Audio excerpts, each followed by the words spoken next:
Hey guys, it's Mark here, and I'm in a Model 3. Normally I'm driving a Model X, but this is my second drive with the Model 3. I've been very fortunate to get my hands on this car. We'll talk about this car in brief. We'll talk about this car in Ontario, where you may still be able to buy this car within the month of June of 2018, which is very exciting. And we're going to kind of talk about my impressions of it. This will be a full 360 video, and I've placed the camera kind of in the passenger spot, so where a passenger's head would be if they were particularly tall. We were probably looking at a 6'4", 6'5" level height, but you can now with YouTube, you can look, you can just if you're have this in the app, or if you are using Chrome or whatever, you can do a full 360 of this video. So you can zoom in on the screen here and have an active look at the screen. Don't zoom in on me, please, but you could. But you can just really have a good look at the car and how it drives. You can even look up. There's a pretty decent view up there. This is full, almost full panoramic sunroof. There's a bit of a gap there in the back, a little barrier, or not a gap rather, but like a support beam, because this car needs a little bit extra support there in case it rolls over. You can have a pretty decent view of the screen here, and I know where I'm going, so I'm not going to enable navigation. Actually, why not? Let's enable navigation. Why not? I know exactly where I'm going, and I'm not gonna follow these directions, even though they're probably the fastest way to get there, because I do want to do a bit of highway driving. So we're going to get on the highway. This car is zippy. That wasn't at all me flooring it. That was just a brief press pedal. And yeah, so we're going to take this turn. I've been a little bit of history about me. Most of my time I've driven 2- and 4-door Audis and BMWs. I like tougher suspension. That's why I only owned one Audi. I like, like BMWs have a stiffer suspension typically, and have a stiffer suspension and steering. So this car is, closer in just kind of my first impression, closer to BMW than it is an Audi, but you can control the steering. So I have it in the firm setting, but you can control the steering and have it in a more gentler setting.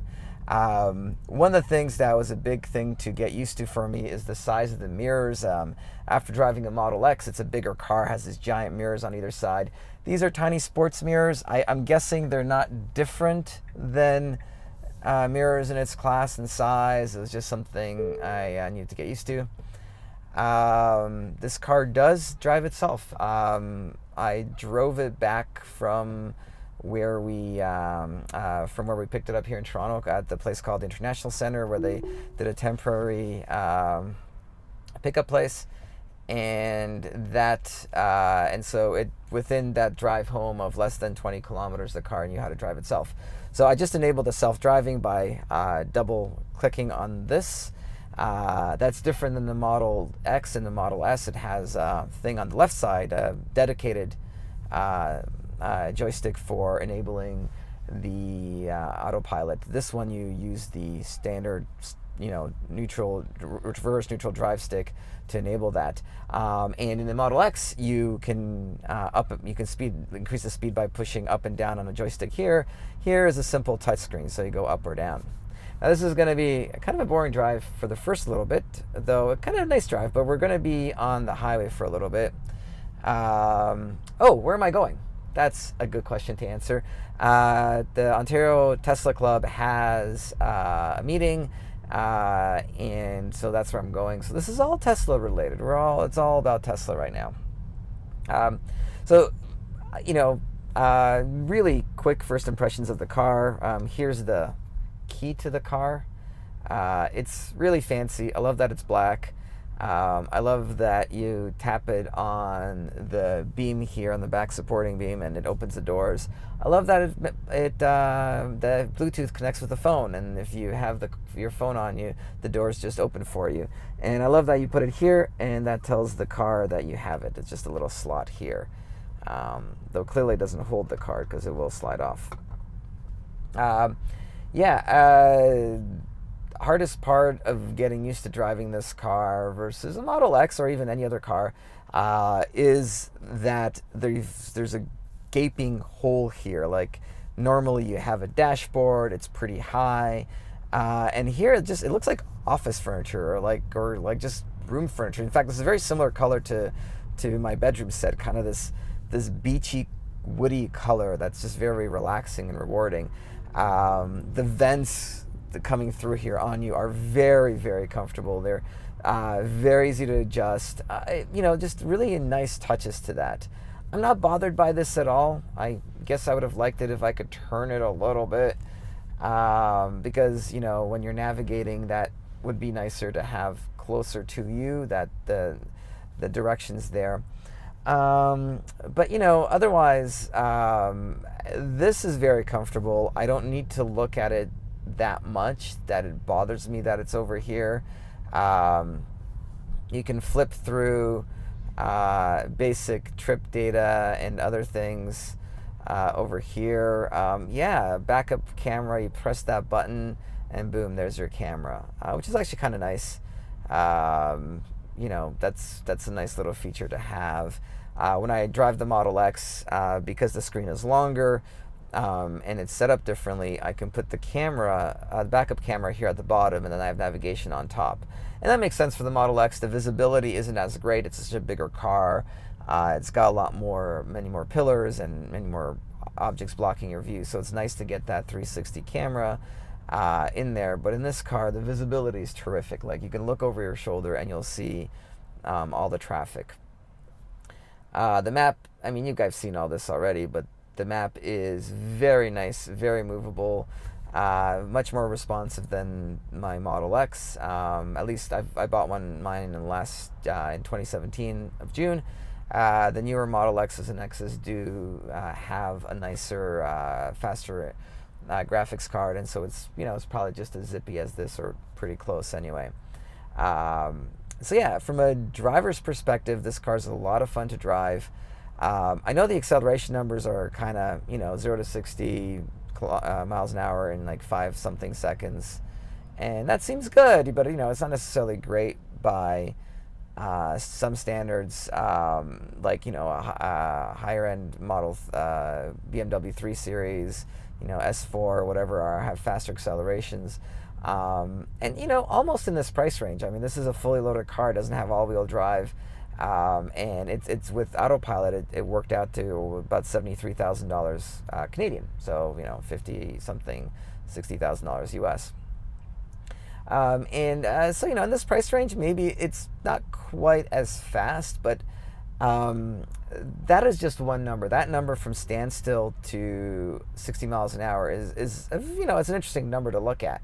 But it's far more interesting to see how wonderfully this car accelerates in like 20 to 60 or 30 to 80. That highway speed and road speed acceleration where you're already moving and you need to accelerate out of a situation. That is incredible. I floored this with Nicole, my wife, in the passenger seat, and she legitimately nearly threw up. And now she's a little sensitive to fast-moving cars, so that's a whole other thing. So I'm not saying people would necessarily do that in general, but it is that fast. It is shockingly fast from in what I would call passing speeds. The ride feels great. It feels firm, as I mentioned, and apparently a lot of the early cars were criticized for being too firm, and I thought people were being, a little overly sensitive because they're used to coming from cars with very soft suspension. But no, this I find firm. If the previous early models of them that were produced by Tesla were firmer than this, I probably would be complaining as well. So, anything bought recently has the softer suspension, and that's great. Elon Musk did say that if you've bought an original car, you took delivery, November, December, January, what have you. If you reduce the tire pressure, you'll have a softer ride, and it's perfectly fine for the car. So take that as you will, but I think it's certainly interesting. We're on the Don Valley Parkway here. It is, as you can see, Toronto here. It's the highway that kind of runs along the east side of the city. Here's the main city. There's a highway here and a highway here, and then the 401 that runs over top. So it's a nice valley to the left there. If you can switch the camera over this way, you'll see trees. There's like a ravine there, and there's like places to go bike riding and wonderful things like that. So not unusual for this time of day for there to be traffic. Really quite normal, really. Oh yeah, so a couple of neat things about the car. There's nice storage here. This is very funny. If you put the camera downwards toward my hand here, this is really weird, and it's one of those, is this a bug or is it a feature things? Doesn't seem to close. Doesn't seem to close. Doesn't seem to close. And it says close lid gently. So there's actually a warning here that tells you to close it gently. And now it closed.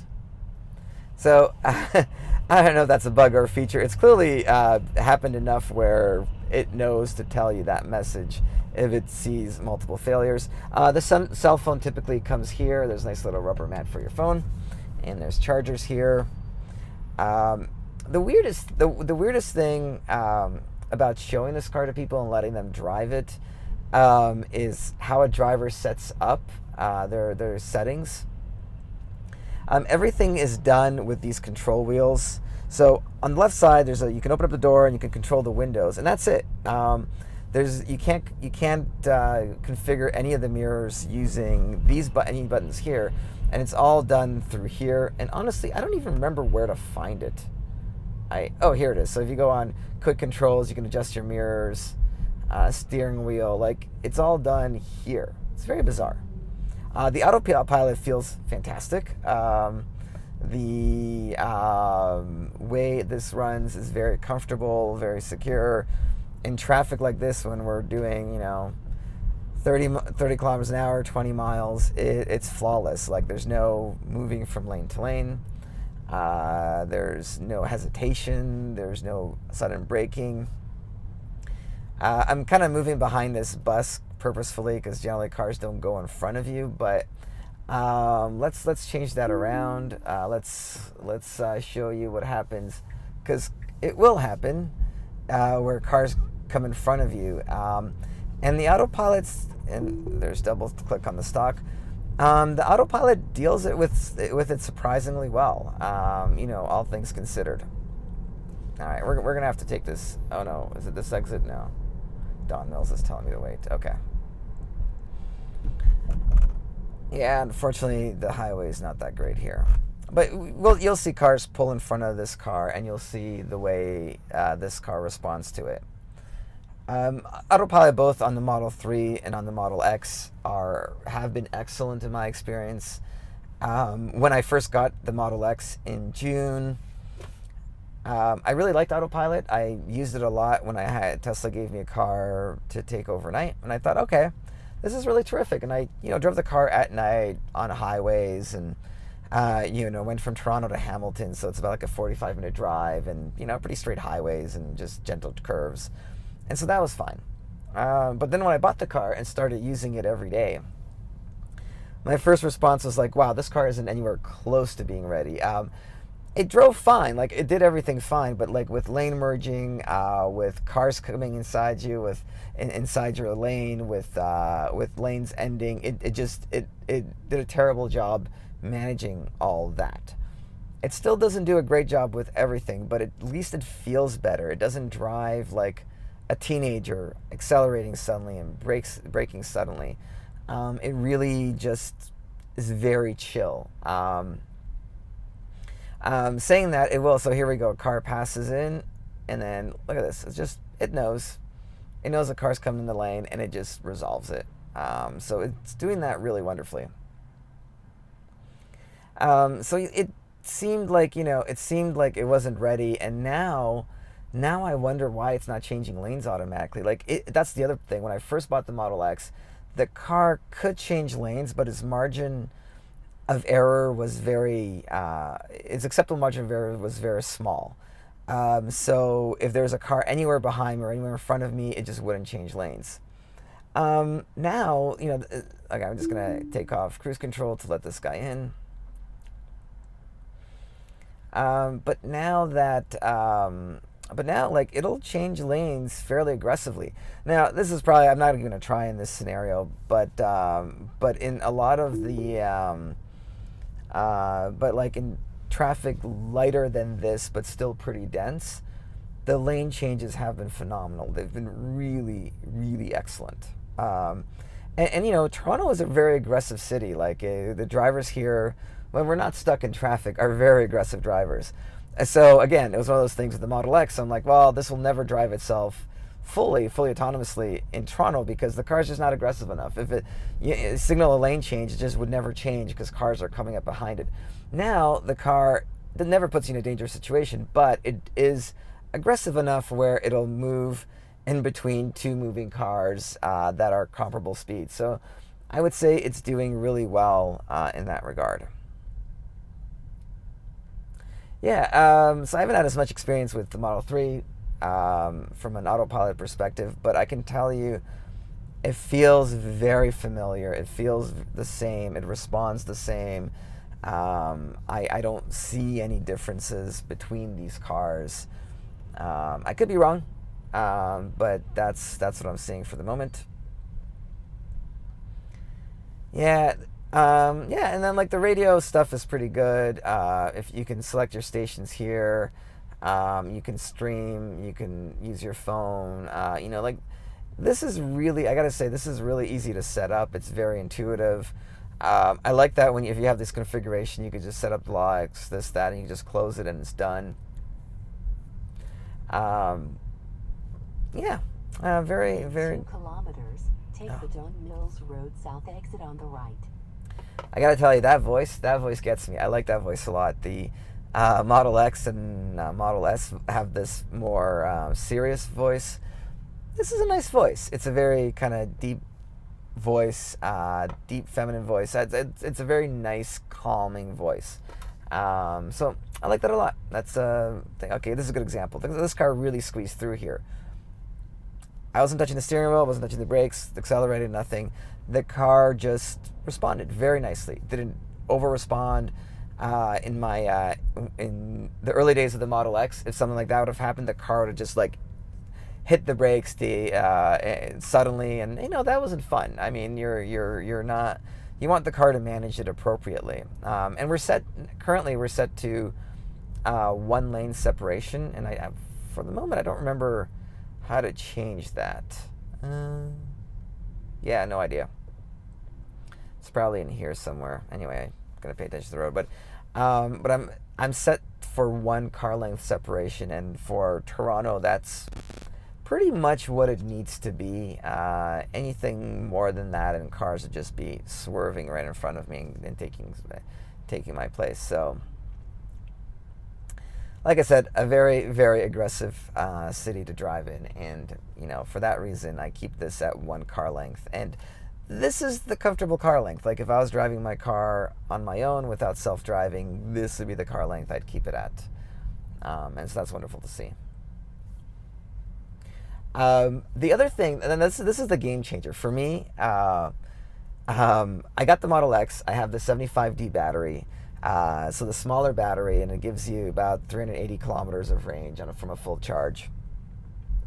And I wanted to get the 100D, but Nicole and I, my wife, were talking about this, and she made the great point. She said, "Look, we have 10-month-old twin girls." She said, for the next 4 or 5 years, we're going to be stopping every 2 hours anyway. With kids, you just have to stop every 2 hours. So her opinion was, the 75D is adequate for what we need.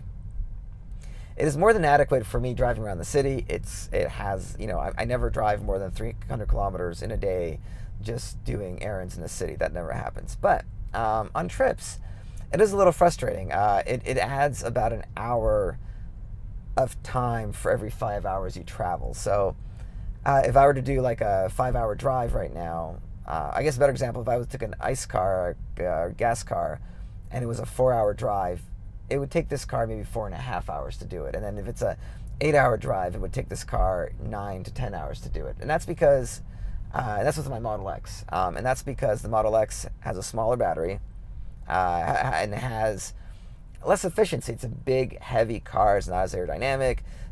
So it takes up more power. And so when I've done trips, as I do, that weren't with the family, but I've, car trips for work and stuff, it gets a little frustrating sometimes when I know this is, a 10-hour drive and I'm on the road for 12 hours, well, on the road and stopping for 12 hours. Now, on the flip side, the car drives itself. I feel very relaxed. I don't feel tired. I arrive very safe and very, very mentally aware. So, sometimes I've got like a, 10 or 12 hour drive and I'm expected to do a talk. I'm expected to present in front of customers. And I don't have to do that. Like I don't have to be, I'm tired, and I'm not as tired when I use autopilot. And taking breaks every 2 hours is really kind of nice.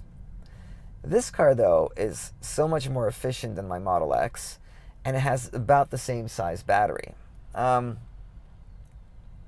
So it has, my Model X has 380 kilometers of range. This has over 500 kilometers of range on a full charge. I think it's like 540 or 560 or something. And I think its actual range and the rated range are closer together than in my Model X, because I feel like the range on my Model X is 380 kilometers. But I get the impression that, with the way I drive the car, I probably see, 330 kilometers out of it, or 340. I don't think I ever see 380. This car, I feel like it's closer to that 500 number, that 550, whatever. And when you charge the car, you don't have to charge it for as long, because it's a small battery and getting more out of it. So in my Model X, I might have to charge the car for 30 minutes. In this car, I will do fewer stops and charge the car for less. And I've used an app called abetterrouteplanner.com. And it's a great app to use if you have the Tesla. It takes user data for how people drive and actual results, and averages out that data and gives you an estimate of how many superchargers you'll need, how long a trip will take. And I found it pretty accurate. I found it very, very accurate. With the Model 3, looking at like a 10-hour drive, let's say 600-mile drive, it looks about, it's almost like driving a gas car. You will stop for about 45 minutes to charge the car. But honestly, even when I was driving the gas car, I'd stop for about 45 minutes to an hour. I would just, I would need to get food, bathroom breaks. I'd still need to gas up the car. It was like a 9-hour drive, and I'd stop for about an hour for just going to the bathroom, filling up the car, food, that kind of thing. And I feel like with this car, it'll be about the same. I will make maybe 3 stops instead of 2. In this one trip I was looking at to Kentucky, because in my gas car I definitely do it in 2 stops rather, and then this one I would need 3. But duration-wise, I don't think it makes much of a difference.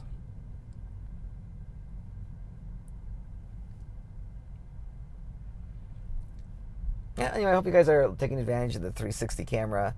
And you can just stop listening to me. You can just mute me and not have to listen to me babble. I'm very uncomfortable with silence, so I feel the need to talk the whole time. But, yeah.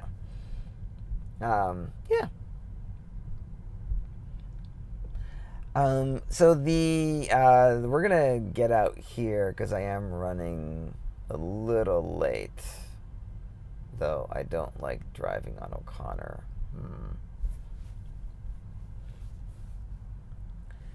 This would be an ideal situation where I would pull out Waze and check where to go, but Mr. Police Officer's in one of these cars around here. I think he's back there, and we can't use our phones and drive at the same time, which makes sense because that does kill. And actually, that's a good thing to talk about as well.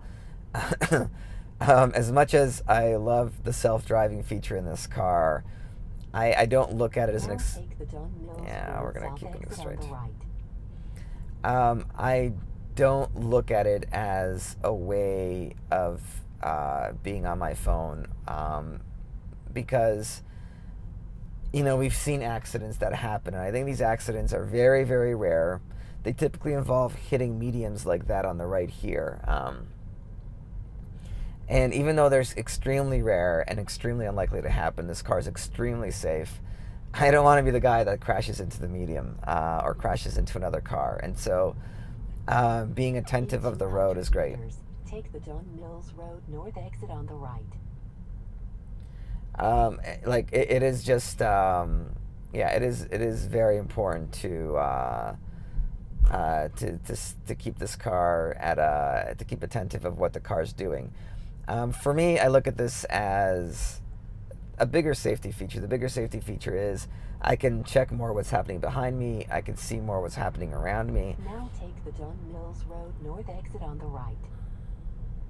I don't have to worry about, I can just be more attentive of the road. But I will say, as a personal side, I do find that hard sometimes. I think there's been a couple of moments where I was showing you guys the screen and I wasn't paying as much attention to the road. So while, it's easy to say that, sometimes the reality is, you take your eye off the ball for a moment, and that's not okay to do. Yeah, I like the new traffic aware GPS. It's actually pretty good. I've gone in instances where, even though I haven't been listening to a word it said so far, but because mostly I wanted to be able to talk and drive in a very easy environment where I can have self-driving on. But it has rerouted me a couple of times when there's been an accident. So that capability does exist, and it's pretty great.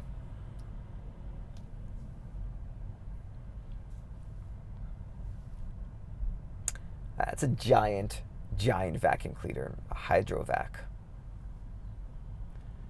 I have no idea what kind of mess you need to make to need that sort of vacuum cleaner, but with twin girls, well, at least it could have been twin boys, I guess, but with twin girls, it's close. It gets close sometimes. I guess construction sites get pretty dusty. That's understandable. We're going to be driving by a Tesla dealership there at Lawrence State, there at Lawrence. So I'll tell you guys my one nightmare story with owning a Model X 75D. In the old days, last year, up until maybe like December of last year, this was the only supercharger on this map. Nothing there, nothing there, nothing there, nothing there. In December, late December, this one opened up. And then later, this one opened up. You can tell these are huge, many stalls, 20 plus stalls. Now, that supercharger there is next to a dealership. It's in the dealership parking lot. And it's just so heavily used. There's only like 8 or 9 stalls, or 8 stalls. I've never seen the supercharger empty or even half empty. It's always very, very full. And so it was wintertime. It was December. We had family we were seeing in Hamilton, about hour away. Drove there, drove back. I had errands to run. I didn't have time to charge the car anywhere in between. And at a certain point, I said, okay, I got to charge the car. And I was just going to go up to Lawrence and plug it in there. Charge it for 30 minutes, would have been done, would have been fine. Unfortunately, Lawrence, the whole network there went down. They were down to like 3 stalls. And there was about a half an hour to an hour wait for a charge. And I got to say, that sucked. So I ended up going to an IKEA that had a CHAdeMO charger. And I was able to charge the car there. And I got to the IKEA within like 10 kilometers of range. But that was some range anxiety there, because it wasn't that, like, once I was going to the IKEA, that was fine, but I didn't know whether or not the IKEA was whether the spot was available. Those IKEA chargers are great, but sometimes they don't work. A lot of times they're being used, so I really had no idea. And even when I got there, the Chatamo charger, actually I take that back, the Chatamo charger was definitely blocked. Somebody else was using it, but I was able to plug in to the level 2 charger, and I don't know, got a little bit of charge. But within half an hour, somebody left, the Chatamo person using the Chatamo charger left, and I was able to plug in there for an hour and then get to a full charge, or close to a full charge anyway, and then continue on my day. But then even the next day, I needed to drive the car around and find a charger downtown because I needed a little bit more charge to get through the next day because we were visiting more family.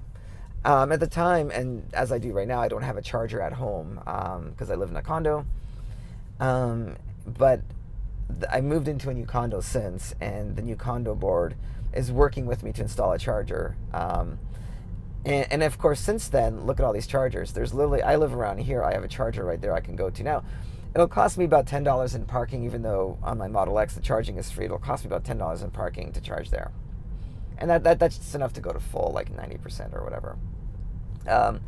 But that makes this charger a little bit more freed up as well. I can use the Vaughn charger. Yeah, this is a little bit far for me. It's 20 kilometers, so about 15 miles. So that's something I'd want to do. But there's more options. So if I'm going east, west, or north of the city, and I don't have a lot of charge, I am able to charge the car, and that's wonderful.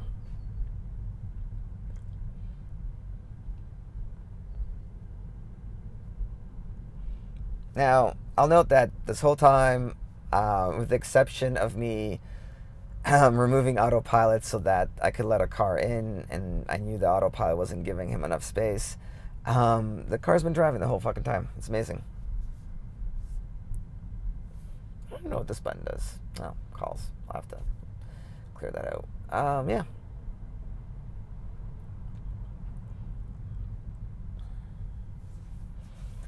Yeah, the 360 camera I'm using here is the GoPro Fusion, and it's pretty good, and it's a lot of fun. I wouldn't have started doing a YouTube channel if I couldn't bring something unique to it, and I thought a 360 camera could do that. My only complaint is the render time on this is insane. A video like this, it may take 4 to 8 hours to render as a movie clip, and then you import it into your video editor, and that is a whole other, and that's usually faster. That doesn't take as long.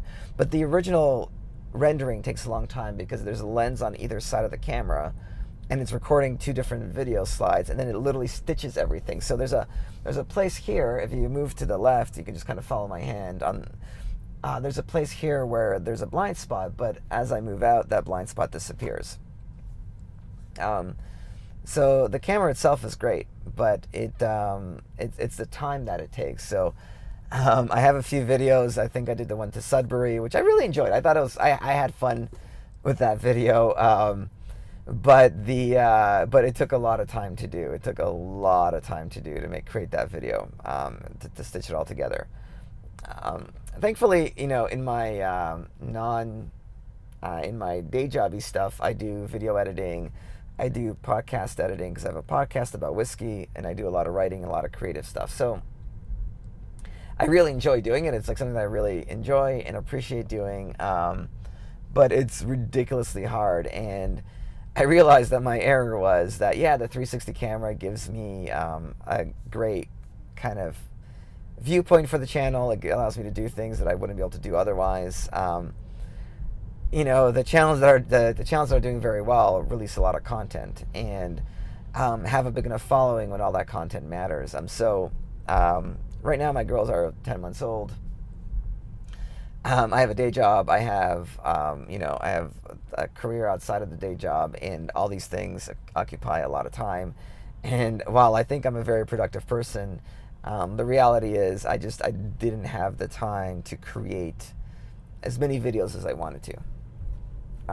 But that'll change. That'll change in time. 2 kilometers, take the Lawrence Avenue East exit on the right. I mean, look at how well this car drives into traffic. And this is what was missing on the original Model X. What was missing is how smoothly it accelerates. Now it's Now it's going to see that bus up there and slowing down. Like it does a pretty great job. Like it feels natural. It feels like somebody is driving the car. It feels, I mean, it's pretty incredible. This is going to be interesting to see how long this sees this truck. Oh, all right. I think this is probably my only complaint. Me as a person would have probably accelerated a little sooner. But look, even now, it sees the cars up front. It's not going to accelerate to 90 and stop suddenly, which, by the way, the original autopilot on the Model X absolutely did that. In that situation, it would have floored it, would have never gotten to 90 kilometers an hour, but would have floored it and then would have stopped suddenly, like a teenage boy or girl, I guess, but would drive the car. But this is exciting, so we're going to get off the highway here, and then we're going to go into Scarborough, and, we'll be a little late for the meeting, but that's okay. I mean, honestly, the some of the complaints, let's address those. So, I know there's a lot of videos or a lot of people, a lot of articles, like the 5 complaints about the Model 3. I think they're all kind of BS. I probably agree based on this suspension that the original suspension must have been pretty rough. But like the door handle thing, people complain that door handles are hard to open. Whatever. You do it once. There's been a number of situations in the car where I go into somebody else's car and I don't know how to get out of the car. I mean, if you're somebody that uses Uber a lot and you get into a lot of different cars or Lyft, it's not unusual for the first little while for you to figure out you don't know how to get out of the car. So like, that just exists. That's just a thing. It's not a thing the Model 3 has. It's just a thing. I think the screen thing is definitely, when I first drove the car, I didn't like that the directions were over there. And I have a feeling if I was driving downtown Toronto and needed to like actively scan that, I'd probably be a little bit more annoyed. Like I said, I do agree that if we just twisted this out a little bit, it'd be perfect, but okay. Yeah, I think the interior is great. I really do. I love how simple it is. I love the air circulation. I love this beautiful panel. That's really terrific.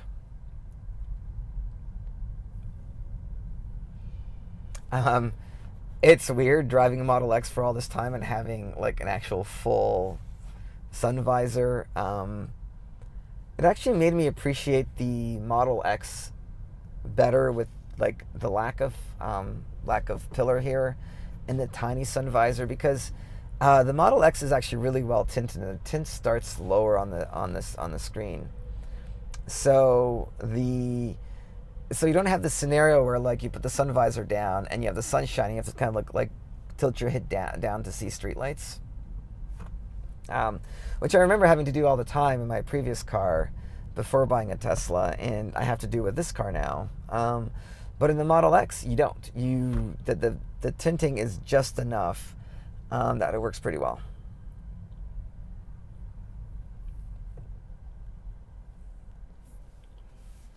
I haven't tried installing the car seats in this car yet for the kids, but I have a feeling they will do great.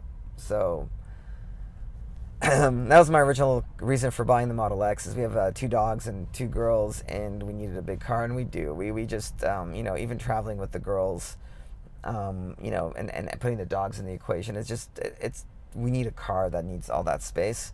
But I think this car for quick trips when the dogs aren't coming along, I think it does really well. It'd probably do very well, but I'll have a video about that at some point in the future. Now, the one thing I will say too is I find myself not being as aggressive when autopilot's on. I probably would have moved to that lane and moved back to this lane and just done a lot of lane changes, but I haven't, because this is pretty easy. You get a little complacent. It's also kind of a safe complacent. The fewer lane changes you make on the highway, the better off you are, probably. So I guess it slows you down a little bit, but then we all know in traffic like this, whenever you go in the other lane, it's going to become the slow lane. So you're just better off sticking in the same lane. there are a few exceptions to this, and I guess this highway is one of them for me because I know the ebbs and flows of the highway pretty well. I know that like now this lane's going to suck and that lane's typically going to be good. And then after this section, this lane gets better. But we're getting off here anyway, so it doesn't really matter. Like, look at this car. It's driving like a human being. It knows the road, it understands the lines, and it's just able to drive.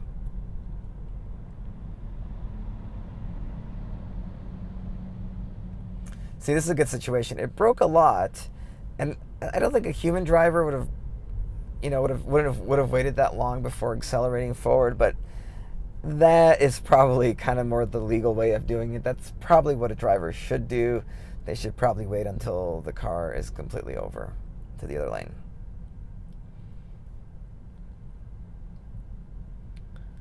So I'll probably disengage autopilot here just to help cars merge.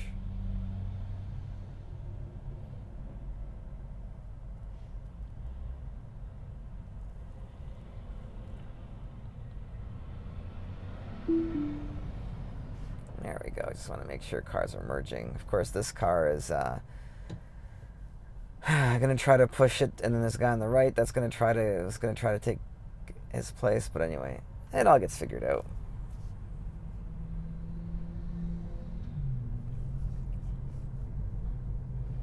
So we're going to get off the highway, and we're going to pass a Tesla dealership, and then we're not going to be far from our final destination, which is about 10 minutes from now. The Ontario Tesla Club is a great organization. I totally recommend joining it if you live in the area. I originally didn't see the point of the meetings because they... Now take the Lawrence Oh, look at this. Just, right. That regenerative braking is wonderful too. And this I miss. Like, I miss doing this in my Model X. I can't take turns quite as quick.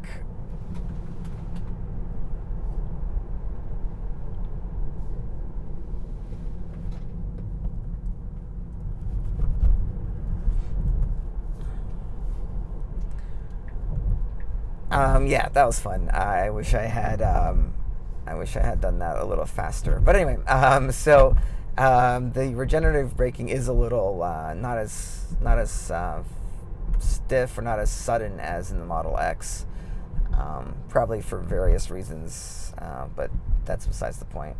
Yeah, so the Ontario Tesla Club, originally I didn't see the point of it because a lot of the meetings like this one we're going to is sponsored by a collision center, and they're like, well, why am I going to go for a meeting where they're going to talk to me about auto repair? But the truth is that's not really why you go. You go there because the first part of the meeting is run by the club president. There's just things to discuss and people offer their feedback.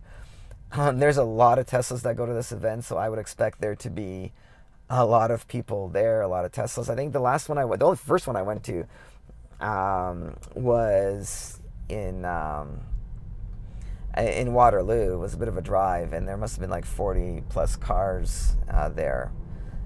So pretty impressive crowd here, all things considered.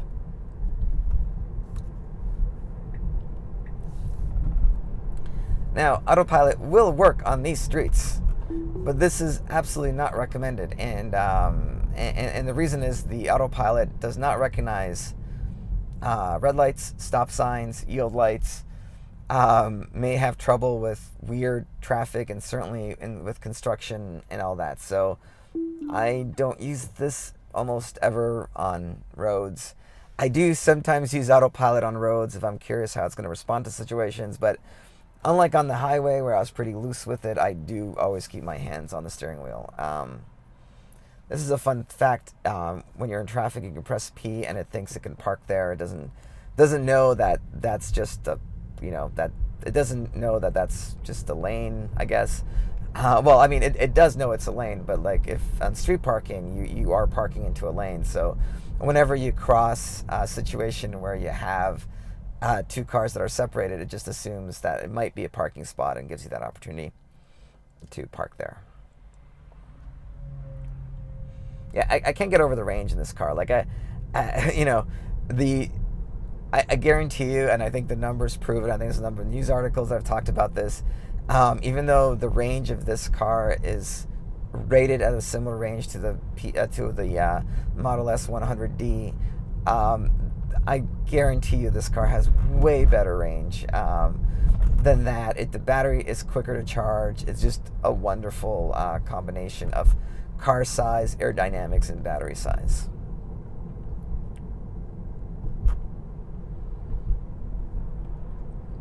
So my first trip with this car will probably be to Kentucky, and I'm looking forward to that. That's the trip I was talking about earlier. That's like a 12-hour trip in my Model X, and probably about a 10-hour trip in a regular car, and probably a 10-hour trip in this car as well.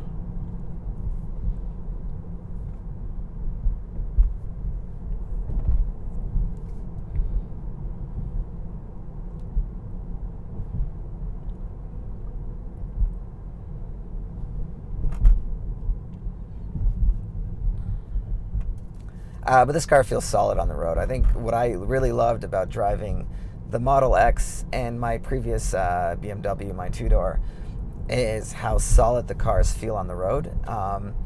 And the Model X, even though it's a very large car, feels very heavy on the bottom and feels very sticky to the road. And that's really what you want. And this car, because you're sitting lower, is that and more, is so much more. I've never been a race car driver. I don't have any experiences racing cars or high performance cars. I just enjoyed fast cars, driving them on streets. So I can't really comment on how well this car feels. I guess a lot of kind of race car drivers complain the car's not responsive enough to the road and that, and I guess I could see that. But overall, it does pretty well. And we can look at the GPS. It's kind of saying we'd get there at like 6:34 the entire time, and we're getting pretty close to that time. So it's been pretty accurate.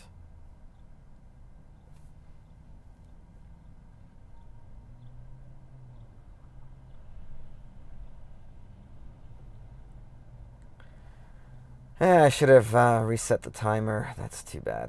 We could have seen actually how much energy I used in this, but it wasn't very much. Oh yeah, and I got the Aero wheels for two reasons. One of them is for range, because apparently you can get 10% range on them with the hubcaps on, better than the 19-inch wheels. So that was nice. And the other reason is I really like them with the caps off. You get that like slick black classic rim look. I really like the look of it. More so than the 19-inch rims. And so for me, it was the best of both worlds. I get a good-looking tire and I get an efficient tire. Yeah, the 19-inch rims, don't get me wrong, look great because they're lower profile and that looks wonderful. So I'm not critical of anybody that bought them. I think they're terrific. I had a tough choice in the rim selection category, but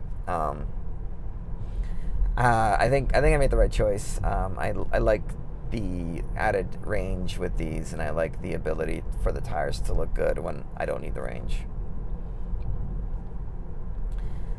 I guess that's the one thing, like in these cars is the aerodynamics matter a lot more than they do in gas cars, because you're more dependent on efficiency. So those little things do help.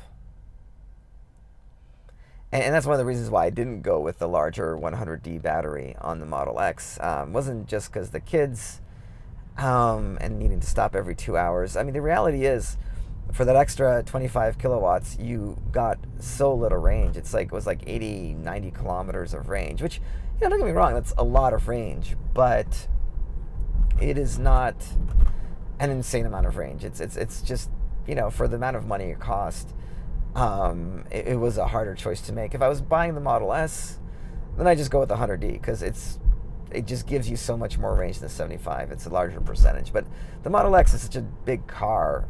It's not that kilowatts not as efficiently spread out. But I do think that what this car has, this over 300 miles of range on a full battery, I think this is perfect. I don't really need the Model X to ever have more than that, but if the Model X came with 320 miles or 340 miles of range, I just would get that battery, because that's a no-brainer. It's an unbelievable amount of range. There's been some mixed stories, because there's been a couple of quotes saying that we're going to get that battery size, and we just never did. It didn't happen. It probably will one day, but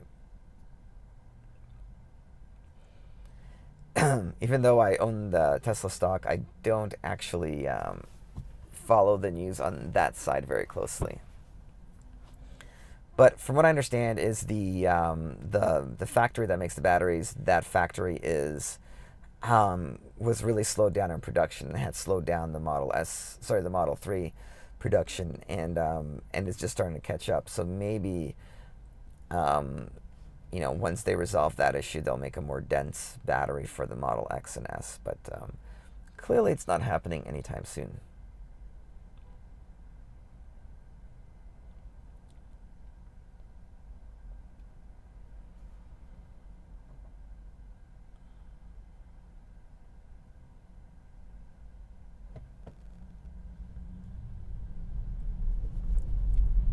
Well, we're almost there. We're going to go over a bridge, we're going to do a couple lefts, and you're probably going to see an eye full of Teslas.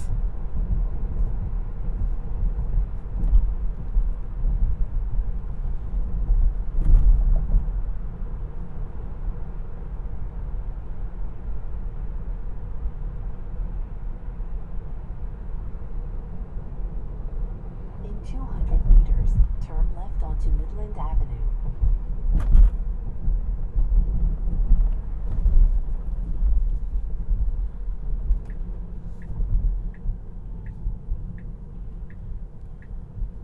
Now turn left onto Midland Avenue.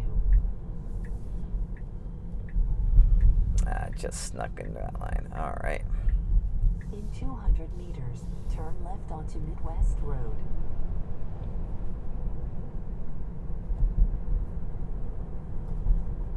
Now turn left onto Midwest Road.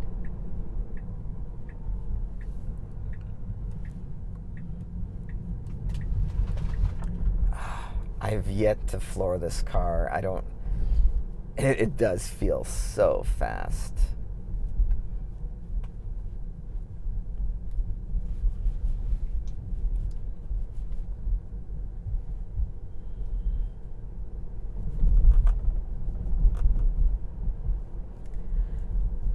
I think the meeting probably started already, so I don't know if there's going to be people In outside 200 or not. meters, your destination will be on the left. Yeah, I'm going to cancel this. There, you can see all the cars there. There's a ton of them.